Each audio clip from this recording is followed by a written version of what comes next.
Puji nama Tuhan, senang dapat berjumpa dengan setiap kita semua sore hari ini. Saya berdoa biarlah sore hari ini kita semua diberkati oleh Tuhan, amin. Dan siapkan catatan saudara, siapkan ballpoint saudara.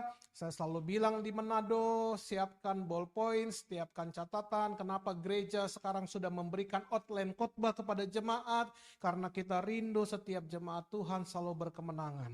Kenapa Adam dan Hawa jatuh ke dalam dosa? Bukan karena mereka tidak dengar firman, tapi karena mereka lupa nyatat, gitu kan? Ya kan, mereka dengar firmannya, tapi mereka lupa nyatat, makanya mereka jatuh dalam dosa begitu. Nah, oleh sebab itu, hari ini tema gereja kita masih dalam tema besar gereja, living in God's kingdom atau hidup di dalam kerajaan sorga, hidup dalam kerajaan Allah begitu. Dan hari ini serial gereja sudah masuk ke dalam satu tema baru, ya masih dalam cakupan tema besar Living in God's Kingdom, yaitu Don't Worry, Be Happy. Apa artinya ya? Ora worry, smell sing akeh gitu kan. Jangan khawatir, tetapi selalulah bersukacita tersenyum. Nah, Ibrani pada pasalnya yang ke-12, ayatnya yang ke-26 sampai dengan 29, itu yang akan menjadi bacaan kita hari ini. Dalam Ibrani pada pasalnya yang ke-12, ayatnya yang ke-26 sampai dengan 29. Karena hanya 4 ayat, saya akan ajak setiap kita untuk baca bersama-sama. Kalau ayatnya lebih dari 10 ayat, nah saya undang jemaat bacanya ganti-gantian begitu ya. Jadi karena di bawah 10, jadi kita baca saja bersama-sama. Oke? Dalam Ibrani 12 ayatnya yang ke-26 sampai dengan 29, mari kita baca bersama-sama 2-3 ya. Waktu itu suaranya menggoncangkan bumi. Tetapi sekarang ia memberi janji, satu kali lagi aku akan menggoncangkan. Bukan hanya bumi saja, melainkan langit juga. 27, ungkapan satu kali lagi menunjuk kepada perubahan pada apa yang dapat digoncangkan. Karena ia dijadikan supaya tinggal tetap apa yang tidak tergoncangkan. 28, jadi karena kita menerima kerajaan yang tidak tergoncangkan, marilah kita mengucap syukur dan beribadah kepada Allah menurut cara yang berkenan kepadanya dengan hormat dan takut. Sebab Allah kita adalah api yang menghanguskan. Perhatikan dalam ayat yang ke-26 dikatakan begini. Waktu itu suaranya menggoncangkan bumi. Tapi apa? Sekarang ia memberikan janji bahwa Tuhan akan satu kali lagi goncangkan bumi. Saya tanya sama saudara, kira-kira sudah terjadi belum goncangan di bumi hari-hari ini? Hah? Sudah belum? Kira-kira sudah terjadi goncangan belum yang dimaksudkan dengan ayat ini? Kira-kira sudah atau belum? Satu kali lagi. Ada satu hal yang Tuhan Alkitab katakan, satu kali lagi aku akan menggoncangkan bumi. Kenapa? Karena Alkitab katakan, supaya pada saat bumi digoncangkan satu kali lagi itu, pada saat satu kali itu terjadi, yaitu Tuhan akan membuat pembeda atau perbedaan antara orang yang tinggal dalam kerajaan yang tidak tergoncangkan dengan orang yang tidak tinggal dalam kerajaan yang tergoncangkan. Artinya di masa itu akan ada pemisahan antara orang yang hidup dalam kerajaan sorga dengan orang yang tidak hidup dalam kerajaan sorga. Nah, kalau kita sadar dari awal gereja ini sejak bulan April mengajarkan kepada jemaat, mengajarkan kepada kita tentang siapa kita di hadapan Tuhan. Ingat, kalau saudara masih teringat dalam pikiran saudara, bahwa setiap saudara dan saya, kita adalah anggota-anggota kerajaan Allah. Amin. Kalau anggota-anggota kerajaan Allah, berarti saudara akan hidup di dalam fasilitas yang kerajaan sorga berikan kepada kita. Ingat, kalau saudara tahu Pangeran William, yang punya istri Kate Winslet tuh kan, Kate Middleton. Kate Winslet itu ya udah zaman tahun 90-an kan, Titanic. Kate Middleton, yang adalah kalau saudara baca adalah orang biasa. Bukan orang yang tinggal di dalam kerajaan Inggris, orang biasa. Tetapi pada saat dia dinikahkan dengan Pangeran William, kehidupannya berubah drastis. Dahulu sebelum dia dinikahkan, dia adalah orang biasa, cari makan sendiri, betul nggak? Kalau mau cuci pakaian, urus sendiri pakaiannya, betul nggak? Kalau mau cari makan, dia harus cari sendiri makanannya. Mungkin kalau ada Gojek di sana, dia pesan Gojek untuk bisa delivery makanan, betul ya? Tetapi itu masa-masa sebelum dia menjadi anggota kerajaan Inggris. Tetapi pada saat dia menikah dengan Pangeran William, statusnya berubah. Yang tadinya orang biasa, rakyat biasa, menjadi kaum bangsawan, menjadi anggota kerajaan. Dan tahukah saudara, saat Kate Middleton menjadi anggota kerajaan, maka segala apa yang dia butuhkan, fasilitas apapun yang dia perlukan, itu sudah disediakan. Itu sudah difasilitasi. Nah, gambaran ini sebenarnya mau memberitahu kepada saudara dan saya, kalau saudara sebagai umat-umat kerajaan sorga, saudara sebagai orang-orang yang berstatus sebagai warga kerajaan sorga, harusnya juga sebagai orang percaya kita sadar, ada fasilitas dari kerajaan sorga yang selalu menyertai kehidupan kita. Makanya kalau saudara hidup dalam fasilitas kerajaan sorga, seperti apa yang firman Tuhan katakan tadi, Tuhan akan menggoncangkan bumi. Tetapi Alkitab katakan begini, syukur kepada Allah kalau kita semua hidup tinggal dalam kerajaan yang tidak tergoncangkan. 28 coba. Jadi karena kita menerima kerajaan yang tidak tergoncangkan. Jadi kalau kita tinggal dalam kerajaan yang tidak tergoncangkan, kalau satu kali lagi bumi Tuhan goncangkan, orang yang tinggal dalam kerajaan yang tidak tergoncangkan tidak akan membawa pengaruh apapun dalam hidupnya. Makanya kenapa gereja ini ajarkan sejak Januari, sejak awal tahun mengajarkan kepada jemaat, siap-siap, mari persiapkan diri kita dengan segala macam perubahan-perubahan yang terjadi. Kenapa? Supaya saya mau ingatkan kepada jemaat, sadarlah. Kalau bumi bergoncang, kalau saudara imani bahwa saudara tinggal dalam kerajaan tidak tergoncangkan, dunia bergejolak, saudara nggak kena dampaknya. Kalau bumi bergoncang, kerajaan sorga itu nggak pernah tergoncangkan. Tetapi yang sering kali kita lihat kan bumi resesi, orang Kristen resesi. Dunia goncang, orang Kristen juga goncang. Hei, pertanyaannya, apakah saudara yakin bahwa saudara adalah anggota-anggota kerajaan Allah? Apakah saudara sadar status kita di mata Tuhan? Apakah saudara sadar dari mana saudara berasal? Coba saudara buka sebelum kita masuk ke dalam khotbah. Coba buka Yohanes pada pasalnya yang ke-17. Yohanes pada pasal 17.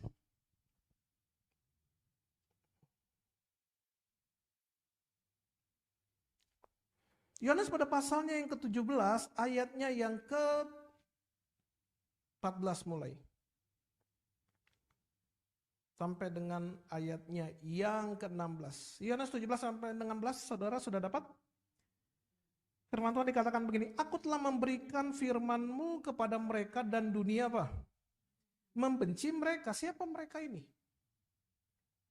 Siapa yang Yesus maksud dengan kata-kata mereka? Ingat, ini adalah doa Yesus sebelum Yesus disalibkan. Jadi saudara seringkali orang Kristen berpikir gini, Pak, apa sih isi doa Yesus di Taman Getsemani? Kan Yesus hanya bilang Pak di situ, ya Bapak kalau bisa lakukanlah syahwat ini. Tetapi bukanlah kehendak-Mu yang jadi, bukan kehendak-Ku yang jadi, tapi kehendak-Mu yang enggak di situ. Doa Yesus Taman Getsemani termasuk Yohanes 17. Inilah doa terakhir Yesus sebelum Yesus disalibkan. Dan apa kata-kata dan permintaan Yesus kepada Bapaknya? Aku telah memberikan firman-Mu kepada mereka dan dunia membenci mereka. Karena apa? Mereka bukan dari dunia. Sama seperti aku bukan dari dunia. Terus 15. Aku tidak meminta supaya engkau mengambil mereka dari dunia, tetapi supaya engkau melindungi mereka daripada yang jahat. 16. Mereka bukan dari dunia, sama seperti aku bukan.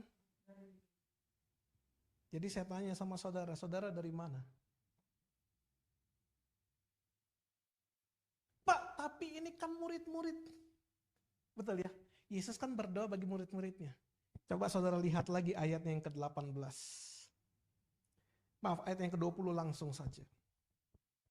Dikatakan gini. Dan bukan untuk apa? Mereka ini saja. Siapa mereka ini? Murid-murid. Aku berdoa, tetapi juga untuk orang-orang yang percaya kepadaku melalui pemberitaan. Saya tanya sama saudara, termasuk saudara dan saya enggak? Dan Yesus katakan mereka bukan dari dunia. Berarti saudara dan saya sebenarnya statusnya bukan dari dunia. Kita hanya sekedar jalan-jalan di dunia. Yang suatu saat nanti kita harus ingat rumah. Ingat pulang. Kalau saudara sebagai warga negara Indonesia, kalau saudara mau ke Amerika, bisa nggak ke Amerika? Bisa Pak, kalau dapat izin tinggalnya. Betul ya? Tapi saya tanya sama saudara, saudara bisa nggak selama seumur hidup saudara di Amerika? Selama saudara masih statusnya warga negara Indonesia, saudara tidak bisa seumur hidup tinggal di Amerika. Saudara punya batas waktu dan saudara harus ingat pulang. Tahukah bahwa kita ini asalnya bukan dari dunia? Maka kalau saudara suatu saat dipanggil pulang, karena waktu stay di dunia sudah habis, gak ada seorang pun yang bisa menolak. Kalau kita mengerti kebenaran ini bahwa asal kita bukan dari dunia, tetapi dari surga, maka saudara pun harus bertingkah laku bukan seperti orang dunia ini. Tapi justru kita harus bertingkah laku seperti dari mana kita berasal. Dan kalau saudara tahu gaya hidup apa yang sorga ajarkan kepada kita, maka saya mau bilang sama saudara, fasilitasnya melekat sama kita. Sama. Pada saat Kate Middleton dari warga biasa menikah dan menjadi anggota kerajaan Inggris, berstatus sebagai bangsawan kerajaan Inggris, maka gayanya sudah berbeda. Nggak bisa lagi sama. Dulu dia bisa pergi seenaknya, sekarang dia harus didampingi protokoler. Dulu dia bisa berjalan semaunya, berpakaian semaunya. Pada saat dia masuk menjadi anggota kerajaan, dia nggak bisa bertindak semaunya. Dia harus mencerminkan kehidupan sebagai anggota kerajaan Inggris. Sama dengan kita, makanya seharusnya kalau orang-orang Kristen tahu dari mana mereka berasal dan apa yang mereka terima daripada Tuhan, maka apa yang dia jalani sepanjang dia tinggal di dalam dunia, maka kehidupannya seharusnya mencerminkan kehidupan dari mana dia berasal. Makanya kenapa nasihat Paulus kepada jemaat di Roma dengan berkata, janganlah kamu serupa dengan dunia ini, tetapi berubahlah oleh pembaharuan budimu. Jangan menjadi serupa dengan dunia. Nah, maka dari itu, kalau ada goncangan, apa yang seharusnya kita lakukan? Nah, kalau hari ini kita belajar tentang don't worry, be happy. Ingat, ini bukan iklan. Walaupun ada iklan yang berkata, don't worry, be happy, begitu ya. Tetapi ini bukan tentang iklan. Tapi ini tentang kerajaan sorga. Kalau saudara tahu kehidupan saudara, ada fasilitas kerajaan sorga yang melekat dengan saudara. Maka dalam menjalani hidup yang suatu saat mungkin bumi akan bergoncang. Dan firman Tuhan katakan bukan hanya bumi, tapi langit pun bergoncang. Don't worry. Be happy. Amin. Nah, next slide. Kita harus mengerti begini. Ada 3 hal yang menjadikan kita sebagai warga kerajaan sorga. Ingat, Kalau dahulu saudara bukan umat Tuhan menjadi umat Tuhan. Kalau saudara dulu bukan anggota kerajaan Allah menjadi anggota kerajaan Allah. Ada 3 hal yang menjadikan seseorang menjadi anggota kerajaan sorga. Yang pertama berbicara tentang pengorbanan Yesus. Maka setiap orang yang rindu untuk menjadi anggota kerajaan Allah, dia harus menerima pengorbanan Yesus. Tidak bisa tidak. Itulah syaratnya. Yang kedua dikarenakan tentang kelahiran baru. Saudara harus mengalami kelahiran baru supaya saudara menjadi anggota kerajaan sorga. Itulah yang firman Tuhan katakan dan Yesus katakan dalam Yohanes pada pasalnya yang ketiga. Pada saat Nikodemus datang kepada Yesus dengan bertanya, "Guru, apa yang harus aku lakukan supaya aku bisa masuk dalam kerajaan sorga?" Dan yang Yesus katakan, kamu harus dilahirkan kembali. Bagaimana aku dilahirkan kembali? Aku sudah besar. Tapi Yesus berkata, kalau kamu tidak dilahirkan dari air dan roh, kamu tidak dapat masuk ke dalam kerajaan sorga. Berarti yang kedua, kelahiran baru membuat setiap kita menjadi anggota kerajaan sorga. Dan yang ketiga, yaitu menerima Roh Kudus. Nah, oleh sebab itu kalau saudara rindu kehidupan kita menjadi anggota kerajaan sorga supaya kita bisa menikmati segala fasilitasnya, 3 hal ini harus kita lewati, harus kita lalui.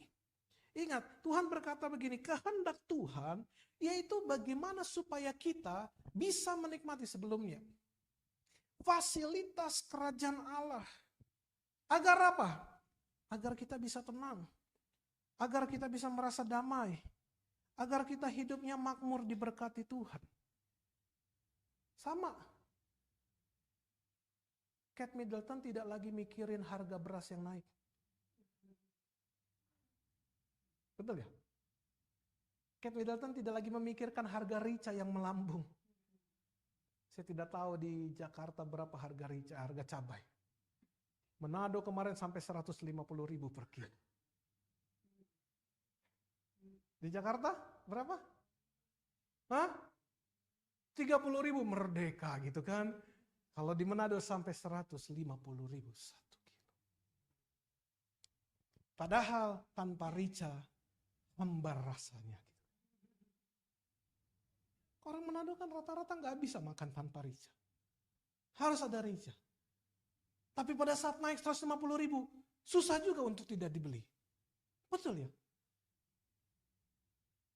Orang yang tinggal dalam kerajaan sorga, dia tahu dia bisa menikmati segala fasilitas yang Tuhan berikan. Sama seperti yang saya contohkan tentang Kate Middleton. Makanya saudara harus ingat bahwa kerajaan Allah itu bukan berbicara tentang makanan, bukan berbicara tentang minuman, bukan berbicara tentang pakaian, bukan hanya sekedar hal-hal lahiriah. Tetapi kalau kita berbicara tentang kerajaan Allah itu juga berbicara tentang kebenaran, damai, sejahtera, sukacita dari Roh Kudus. Maka kalau kerajaan Allah adalah damai, sejahtera, sukacita, kebenaran, maka janganlah kita khawatir tentang perkara-perkara jasmani.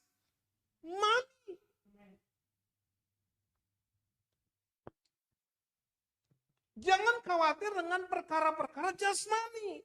Kenapa? Karena kebahagiaan saudara dan saya yang adalah anggota-anggota kerajaan sorga bukan terletak pada materinya, bukan terletak kepada status sosialnya, bukan terletak kepada kedudukan atau jabatannya, tetapi berbicara tentang kerajaan sorga.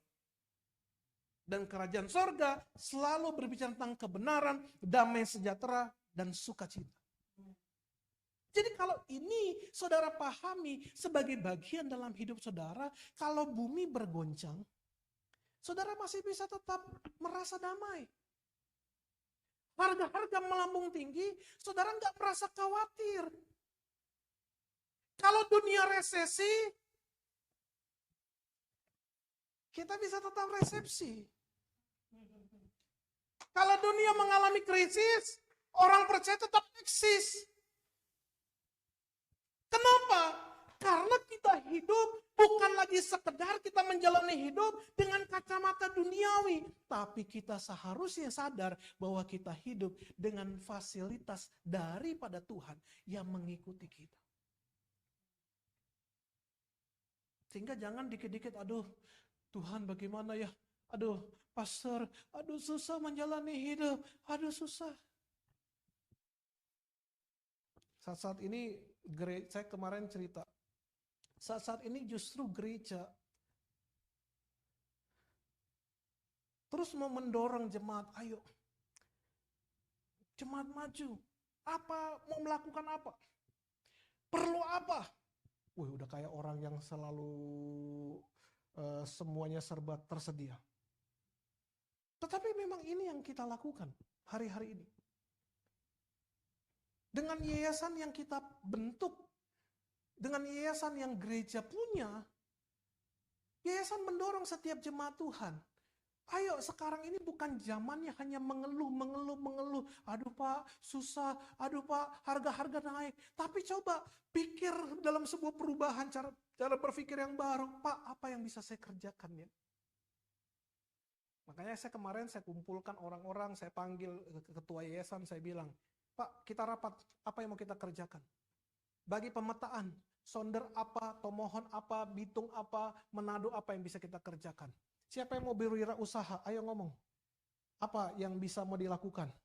Ayo orang-orang Sonder, mayoritas peternak babi, ayo kita berternak babi. Ayo kita lakukan lagi. Tomohon apa yang mau dikerjakan? Perkebunan. Ada orang kasih pinjam tanah 1,5 hektar. Pak, gereja pakai aja Pak. Kalau gereja mau pakai untuk tanah mau apa, pakai aja Pak. Free, gratis. Oke, kita petakan. Bitung apa? Oh, ada orang di daerah Minahasa Utara yang punya telaga empang. Apa itu? Telaga apa ya? Ya kolam. Punya kolam. Buat apa di sana? Mujair. Oke. Hitung berapa kapasitas kolamnya. Oh bisa Pak, bisa 5.000, 10.000 boleh masuk. Oke, dipetakan mana yang bisa jalan lebih dulu, kerjakan. Kita kerjakan. Karena sekarang bukan di zamannya kita mengeluh menghadapi segala perubahan yang terjadi. Tapi apa yang bisa kita lakukan, sekalipun dunia bergoncang, kita tetap bisa maju dalam melakukan. Yang mengikuti saudara, dan yang saudara lakukan adalah untuk kemuliaan Tuhan. Tuhan pasti dan sanggup membuka jalan bagi kita. Yang tadinya kita pikir, bagaimana mungkin yayasan kita masih baru kok. Tiba-tiba dari pusat, MBG pusat bisa pergi survei mengokekan semuanya. Fasilitas dapurnya, rumah, peralatannya, walaupun belum lengkap, dikeluarkan supaya tahun ajaran baru bisa kasih makan minimum 3.000 orang. Saya berpikir juga 3.000 orang kasih makan itu di pembangunan gereja 150 orang aja pusing, ini 3.000 orang begitu. Tapi saya bilang gak apa-apa, kalau ini berhasil bukalah di tempat lain begitu. Walaupun mungkin berkata, aduh Pak, semuanya kan serba terbatas, iya. Bumi mungkin bergoncang, tapi kalau saudara mengerti kehendak Tuhan dan saudara melakukan apa yang Tuhan perintahkan, fasilitasnya pasti akan mengikuti saudara. Saya tanya sama saudara, kalau saudara bekerja, disuruh sesuatu oleh pimpinan saudara, saya tanya sama saudara, saudara akan dibiarkan atau enggak? Enggak. Kalau saudara disuruh pergi oleh pimpinan saudara pergi ya ke Surabaya, saudara akan difasilitasi dengan tiket atau enggak? Pasti difasilitasi. Sama. Kalau saudara melakukan kehendak Tuhan, apa yang Tuhan mau, apa yang Tuhan inginkan, maka Tuhan pun akan menyediakan fasilitasnya. Maka pada saat saya juga memahami tentang hal ini, saya tidak lagi merasa harus khawatir. Tapi PR saya adalah bagaimana kita mencari kehendak Tuhan. Cari tahu kehendak Tuhan. Minggu yang lalu, saudara mungkin belajar tentang born to lead. Dilahirkan menjadi pemimpin. Saya katakan sama jemaat, ingat, saudara itu adalah pemimpin-pemimpin. Dan sebagai pemimpin gak usah banyak cari posisi. Tapi bangunlah relasi dengan Tuhan. Supaya saudara tahu kehendak Tuhan itu apa. Karena masalah posisi, promosi itu datangnya daripada Tuhan. Gak perlu banyak cari muka di depan orang. Gak usah cari-cari posisi enak yang mana Pak. Gak perlu. Tapi justru kalau saudara mengerti tentang kehendak Tuhan dan cari tahu apa yang Tuhan mau, promosi akan datang dengan sendirinya. Nih, saya ingat ayat ini. Coba kita baca. Coba saudara buka Kejadian pasal 44. Maafkan saya agak sedikit melenceng sedikit. Coba saudara buka Kejadian 44. Saya lupa.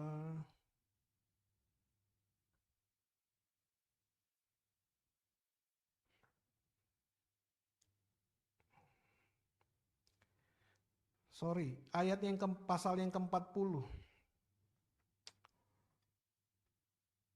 Kejadian pada pasal yang ke-40, kalau saudara baca dari ayat yang pertama tentang mimpi juru minuman dan juru roti. Oke. Singkat cerita begini, nanti saudara baca di rumah, saya berharap saudara bisa baca di rumah, walaupun saya tidak tahu saudara akan baca atau tidak, kan gitu.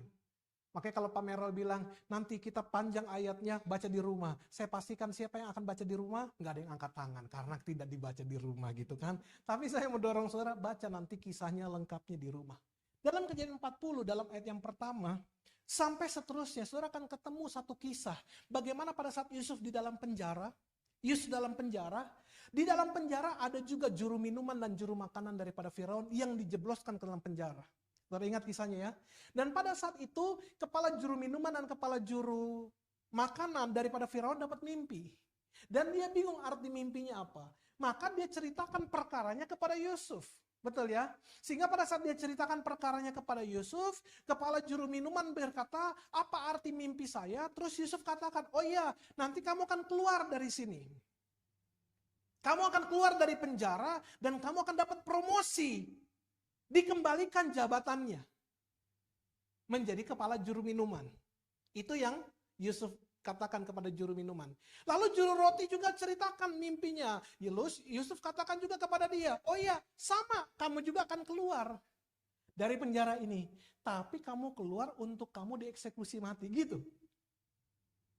Itu kisah yang nanti saudara baca di rumah. Lalu ini yang saya mau katakan kepada saudara. Coba perhatikan. Dalam ayatnya yang ke-12. Kejadian 40 dikatakan begini. Kata Yusuf kepadanya, beginilah arti mimpi itu. Ketiga carang itu artinya 3 hari. Dalam 3 hari ini Firaun akan meninggikan engkau dan mengembalikan engkau ke dalam pangkatmu yang dahulu, dan engkau akan menyampaikan piala ke tangan Firaun seperti dahulu kala ketika engkau jadi juru minuman. 14. Tapi ini strateginya Yusuf. Ingatlah kepadaku apabila keadaanmu telah baik nanti. Tunjukkanlah terima kasihmu kepadaku dengan menceritakan hal ihwalku kepada Firaun, dan tolonglah apa? Tolonglah apa? Keluarkan aku dari rumah ini. Strateginya Yusuf apa? Saya sudah bantu kamu, nanti kamu bantu saya. Keluarkan saya dari sini. Saya mengibaratkan Yusuf itu mau mencari posisi keluar dari penjara dengan caranya dan bukan dengan cara Tuhan. Lalu pertanyaannya, terjadi nggak? Terjadi nggak? Coba saudara ayat yang ke-20 baca. Dan terjadilah pada hari ketiga hari kelahiran Firaun, maka Firaun mengadakan perjamuan untuk semua pegawainya. Ia meninggikan kepala juru minuman dan kepala juru roti itu di tengah-tengah para pegawainya. Terus 21. Kepala juru minuman itu dikembalikannya ke dalam jabatannya sehingga ia menyampaikan piala ke tangan Firaun. Tetapi kepala juru roti apa? Digantung seperti yang ditakbirkan Yusuf kepada mereka. 23. Tetapi apa? Yusuf tidaklah diingat. Sakit hati enggak tuh? sudah dibantu. Yusuf berharap melalui kepala juru minuman itu dia bisa keluar, cari posisi toh. Tapi dilupakan. Makanya saya bilang begini sama jemaat, gak perlu banyak cari posisi sama manusia.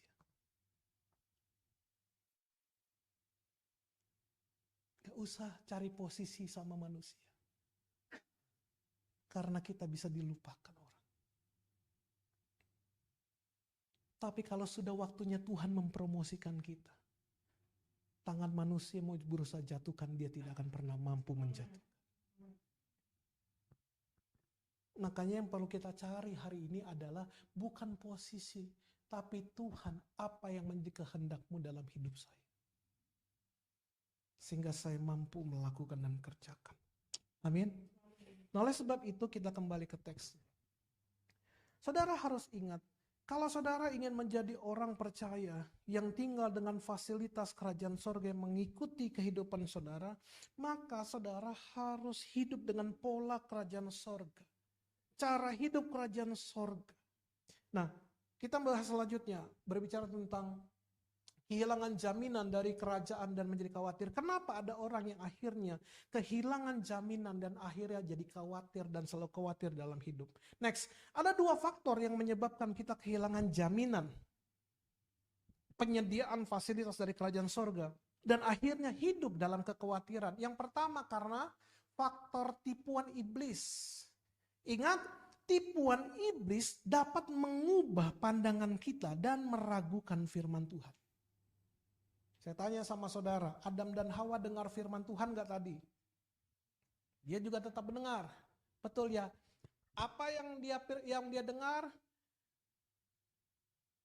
Apa yang Adam dengar?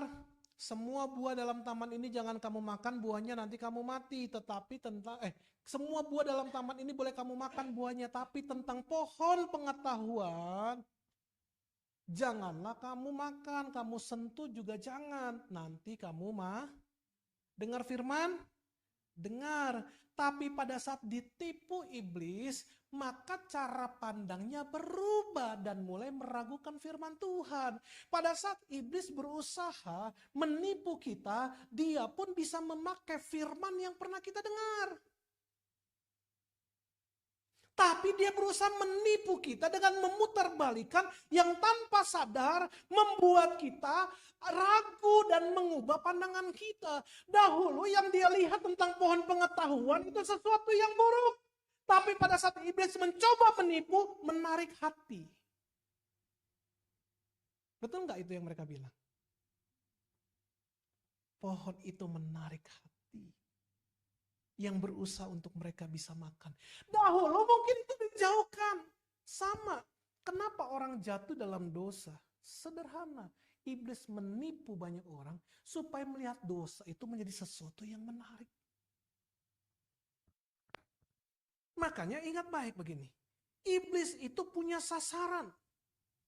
Dan sasarannya adalah anak-anak Allah yang taat.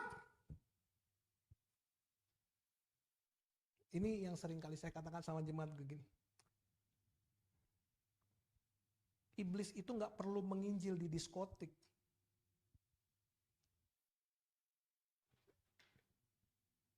Karena di diskotik yang memang tempatnya, ngapain injili di situ. Tapi iblis menginjil di gereja. Karena iblis berusaha menjatuhkan anak-anak Tuhan yang makanya tidak heran di dalam gereja bisa terjadi banyak goncangan. Karena iblis coba bermain di dalamnya. Sehingga orang-orang yang tadinya taat menjadi tidak taat. Itulah targetnya. Berbeda dengan kita. Target kita, makanya selalu saya katakan kepada jemaat-jemaat Tuhan. kita berkhotbah di sini, saya sebagai penggembala menyampaikan firman Tuhan, bukan hanya sekedar supaya saudara menikmati firman Tuhan, tidak. Tapi supaya saudara pergi ke tengah-tengah dunia untuk memberitakan kabar baik kepada orang banyak. Kepada mereka yang belum mendengarkan firman Tuhan. Kepada mereka yang membutuhkan pertolongan. Kesanalah saudara diperintahkan Tuhan. Makanya di gereja gak usah sama-sama saling jadi terang. Saudara terang dunia, saya terang dunia. Terus kita berlomba untuk sama-sama menjadi terang di dalam gereja. Bersaing menjadi terang, yang ada semua kita akan kesilauan. Karena terlalu terang di dalam gereja. Di mana cahaya dibutuhkan? Justru di tempat gelaplah cahaya itu diperlukan. Saudara tidak perlu memasang lilin di siang hari, karena siang hari itu terang. Tapi saudara perlu cahaya lilin pada saat listrik PLN padam. Makanya saya bilang, sasaran iblis gak perlu capek-capek pergi ke diskotik. Iblis gak perlu capek-capek pergi ke tempat-tempat yang memang itu menjadi sarang iblis. Tapi iblis gencar, seperti singa yang mengaum. Dia berkeliling dari satu tempat ke tempat yang lain. Tempat berkumpulnya anak-anak Tuhan. Makanya kita harus selalu waspada terhadap sasaran tipuan yang iblis perbuat dan lakukan untuk kita. Amin. Yang kedua, kita pun harus belajar untuk terus berdiri teguh dalam iman. Dengan selalu menjaga, memelihara janji Tuhan, serta menutup celah agar tidak mudah diperdaya oleh iblis. Saya selalu katakan kepada jemaat, ingat baik, zaman sekarang iblis itu berusaha memutarbalikkan banyak hal.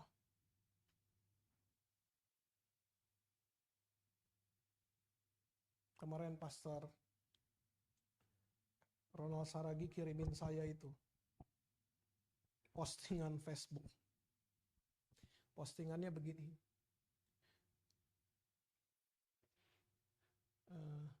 Sejak Januari sampai April 2025, Sulawesi Utara sudah terjadi 100 kasus perceraian. Dari Januari sampai April, Sulawesi Utara sudah terjadi 100 kasus perceraian yang tercatat. Bukan yang tidak tercatat. Lalu dia bilang ke saya gini, itu bagaimana? Terus saya katakan begini, itulah PR pendeta. Kantong Kristen sasaran utama. Justru kantong Kristen tantangannya lebih besar.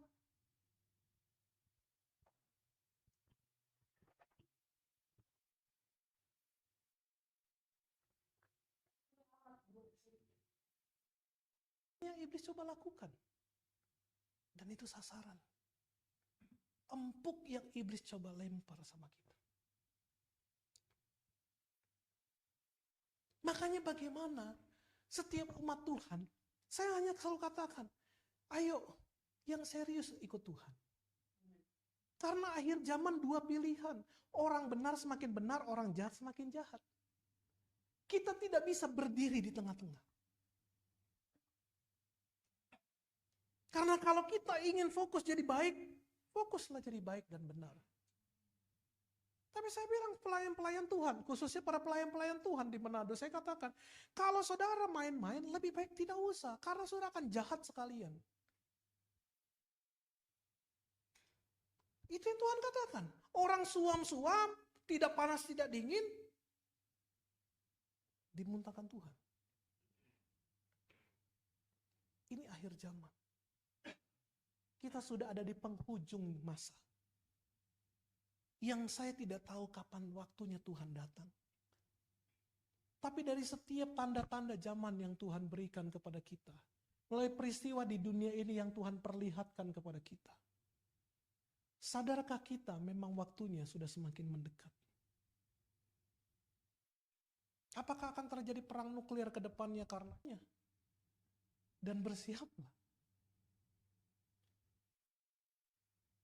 Makanya berdiri teguh dalam iman dengan memelihara janji Tuhan. Amin. Yang kedua, apa faktor yang menyebabkan kita kehilangan jaminan kerajaan sorga dan akhirnya hidup dalam kekhawatiran? Ada celah yang mengubah cara pandang. Ya, ada celah yang kita buka dalam hidup yang akhirnya mengubah cara pandang kita. Next, iblis membuka pembicaraan di saat ada keraguan pada firman Tuhan sehingga merubah cara pandang terhadap segala janji Tuhan. Itu yang iblis kerjakan, yang iblis contohkan di dalam Kejadian 3 ayat yang ke-6. Iblis berusaha buka pembicaraan itu.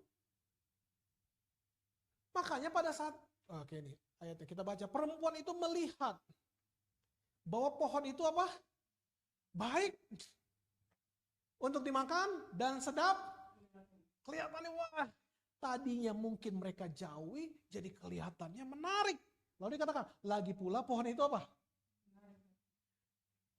Itu kan yang iblis lontarkan, yang tadinya kita anggap jijik, akhirnya menjadi menarik. Ya, lalu ia mengambil dari buahnya dan dimakannya dan diberikannya kepada suaminya yang bersama-sama dengan dia, dan suaminya pun memakannya. Bayangkan, yang tadinya mereka melihat pohon itu, buah itu menjadi satu kejijikan yang harus mereka jauhi, yang jangan mereka dekati, jangan mereka sentuh, akhirnya membuat mereka tertarik untuk mereka sentuh, mereka makan. Iblis mengubah cara pandang kita terhadap firman Tuhan. Contoh, firman Tuhan mengatakan bahwa kejujuran itu mendatangkan keuntungan. Tapi bagaimana mungkin lah Pak, kita jujur di masa sekarang, kalau bisnis jujur Pak, nggak akan untung. Kalau kita jujur dalam bisnis, ya kapan mau kayanya Pak?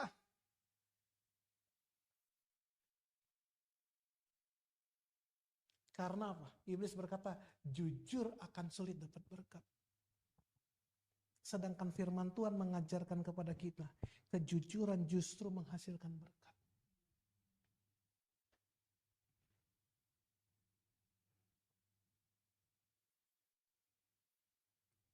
Next.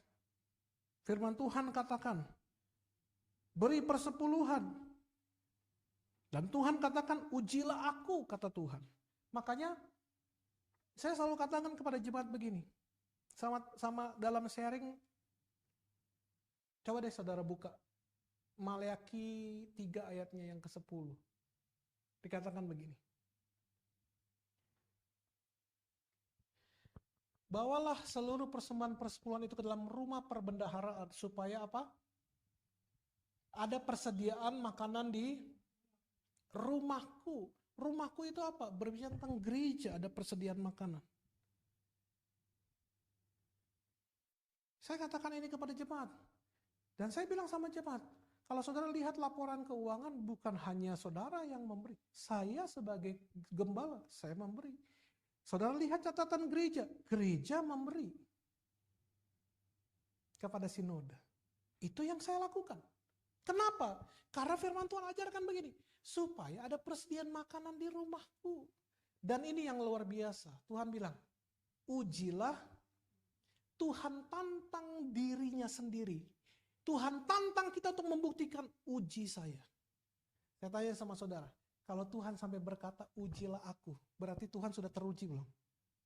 Tuhan sudah teruji. Dan Tuhan katakan gini, ujilah aku. Apakah aku tidak membukakan bagimu tingkap-tingkap langit dan mencurahkan berkat kepadamu sampai berkelimpah.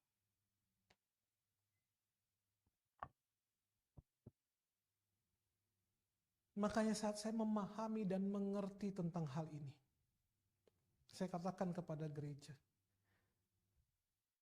tanggal 1, tanggal 2, laporan keuangan semua masuk, laporan keuangan sudah fix, 10% keluarkan. Karena itu bukan bagian kita. Dan ini yang Tuhan mau jamin. Uji aku. Firman Tuhan katakan, berilah persepuluhan yang seharusnya kita berikan. Iblis berkata, kalau kamu beri, bagaimana kamu makan? Kamu kurang. Enggak, kamu beri aja kurang. Bagaimana kamu beri tambah kurang. Itu yang iblis selalu katakan. Makanya Tuhan bilang gini, ujilah aku.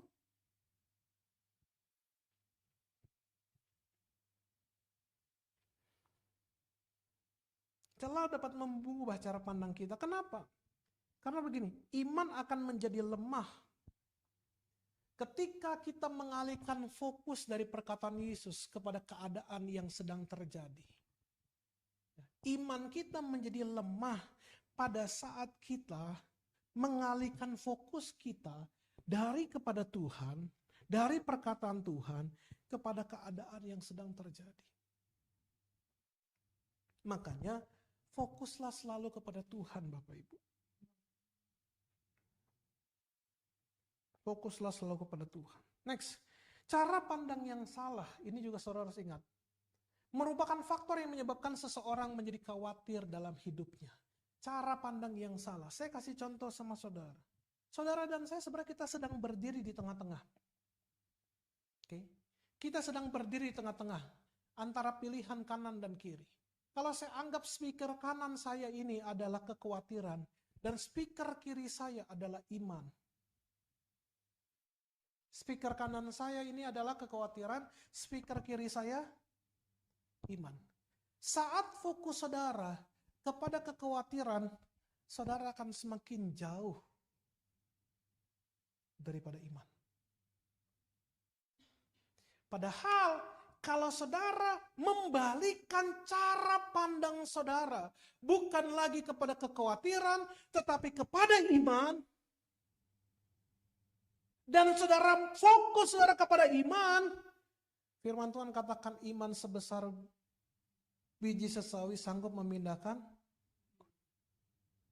maka saudara jauh dari rasa khawatir. Karena apa? Karena saudara memfokuskan diri kepada iman, percaya kepada Tuhan, dan semakin saudara mendekat, semakin jauh rasa khawatir. Makanya saudara lagi nih, kenapa orang banyak khawatir? Karena fokus dia bukan lagi kepada apa yang Tuhan sanggup perbuat, tapi apa yang mungkin akan terjadi. Pastor, karena ada apa?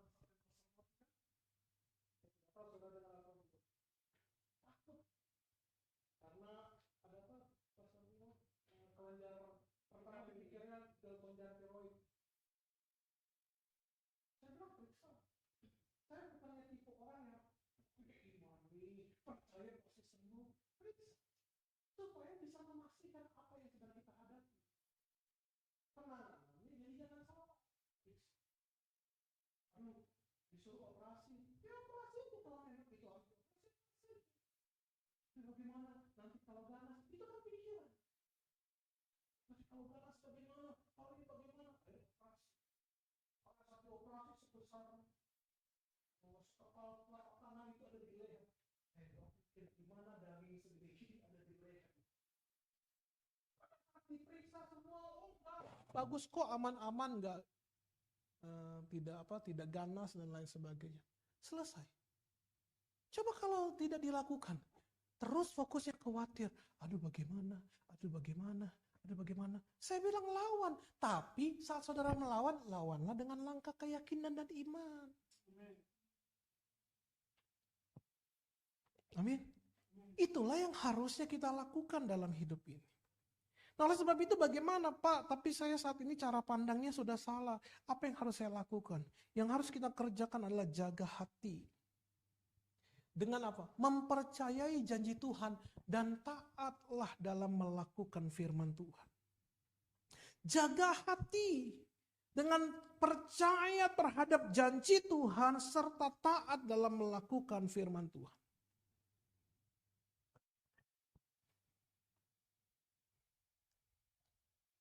Kalau saudara hari ini belajar untuk taat, melakukan apa yang Tuhan perintahkan, saudara akan melihat perkara-perkara besar terjadi. Kenapa pada akhirnya orang merasa khawatir? Faktor apa yang menyebabkan orang merasa khawatir dan kehilangan jaminan dari kerajaan surga? Yang kedua, karena kita mengambil bagian Tuhan. Ingat, kerjakanlah bagian kita dan jangan mengambil bagian Tuhan. Pak, apa maksudnya mengambil bagian Tuhan? Ingat, Tuhan memberikan tugas dan tanggung jawab kepada kita, kerjakanlah dengan sebaik-baiknya. Kalau Tuhan tidak mempercayakan kepada kita, jangan pernah mengambil alih apa yang bukan menjadi tanggung jawab bagian kita. Itulah yang dilakukan Saul. Tuhan kasih mandat kepada Saul untuk menjadi raja. Tuhan tidak memberikan mandat kepada Saul untuk mempersembahkan korban. Maka pada saat Saul mengambil bagian yang bukan bagiannya, sejak saat itu roh Tuhan undur daripada Saul. Yang membuat Saul selalu kerasukan. Betul ya? Karena apa? Mengambil bagian yang bukan bagian. Bagian kita apa? Bagian kita belajar taat. Bagian Tuhan memberkati. Pak, Bu, saya kan sudah sering kali katakan dan bagikan, saya ini punya pemimpin rohani. Saya punya orang tua rohani. Saya selalu katakan, karena ini yang saya selalu ingat dalam kata-kata, pertama kali saya bertemu. Orang tua rohani saya selalu katakan sama saya, Luki, 2 hal yang kamu harus pegang. 2 hal yang harus kamu ingat dalam hidup. Kamu harus berani bayar harga. Dan yang kedua, kamu harus belajar untuk taat dan percaya. Walaupun secara manusia, seringkali saya berpikir, aduh, saya nggak mau lakukan, susah untuk lakukan. Belajar taat. Pastor Ari yang selalu ikut kalau pertemuan gembala, apa yang saya ceritakan, apa yang saya bagikan pengalaman saya untuk belajar taat. Hingga pada akhirnya 1 tahun perjalanan gereja, saya sudah saksikan sama teman-teman, 1 tahun perjalanan gereja, banyak peristiwa yang tidak mungkin untuk gereja bisa alami, tapi gereja alami. Kenapa? Karena saya hanya mau belajar untuk taat. Karena bagian kita mentaati firman Tuhan. Karena bagian Tuhan memberkati kehidupan kita. Jadi kalau hari ini, apa sih yang mau kita cari lagi? Apa yang mau kita cari? Kalau hari Tuhan percayakan banyak hal kepada kita, saya undang Arthur. Tuhan mempercayakan banyak hal kepada kita. Maka Tuhan pun akan menyertai kehidupan kita dengan fasilitas-fasilitas daripada Tuhan. Kalau Tuhan juga menyertai kita dengan fasilitas-fasilitas dari kerajaan sorga, maka setiap kepercayaan yang Tuhan beri kepada kita, jaga baik-baik. Jangan buka celah. Fokus. Belajar taat. Sekalipun kita pikir, Pak, susah untuk taat, belajar. Saya pun sampai dengan hari ini terus belajar untuk belajar taat. Tapi ketahuilah, ketaatan pasti akan membuahkan berkat. Ketaatan akan membuahkan perkara besar. Ketaatan akan membuahkan sesuatu yang tidak pernah kita pikirkan sebelumnya. Semua dari ketaatan. Maka kalau hari ini kita belajar untuk taat, untuk belajar mau mengerti apa yang menjadi kehendak Tuhan. Mengerjakan apa yang menjadi bagian kita dan biarkan Tuhan mengerjakan bagiannya. Setiap hari kita bangun hubungan dengan Tuhan. Maka kalaupun bumi akan bergoncang, setiap orang yang menerima kerajaan tidak tergoncangkan tidak akan pernah membawa pengaruh apapun dalam hidup kita. Kalaupun dunia mengalami krisis, setiap orang yang tinggal dalam kerajaan sorga masih bisa tetap eksis di dalam melakukan perkara-perkara yang besar. Amin. Bangkit berdiri bersama-sama.